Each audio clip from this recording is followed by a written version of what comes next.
चांद रात की खूबसूरत शाम थी। घर में खुशी और रौनक का माहौल था। हर तरफ रोशनियों की चमक और मुस्कुराहटें थीं। इसी दौरान मेहंदी लगाने वाली आप भी घर पहुंचती हैं। सब उनका बेसब्री से इंतज़ार कर रहे होते हैं।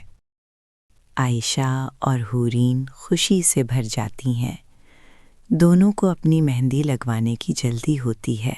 मेहंदी लगाने के लिए एक खूबसूरत सा कोना सजा दिया जाता है, जहां रोशनियों, कुशन्स और सजावट से माहौल और भी दिलकश हो जाता है।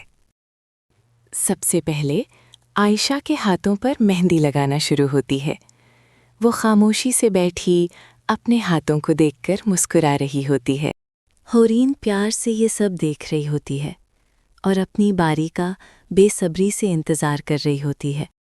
अब हूरीन की बारी आती है और वो खुशी से मुस्कुरा उठती है।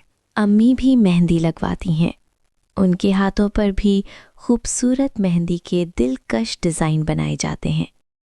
मेहंदी लगने के बाद दोनों बहनें अपने हाथ संभाल संभाल कर रखती हैं और हंसते हुए उसे खुश करने की कोशिश करती हैं।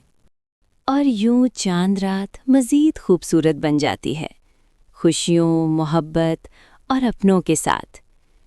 ईद की आमद का खूबसूरत एहसास दिलों में बस जाता है।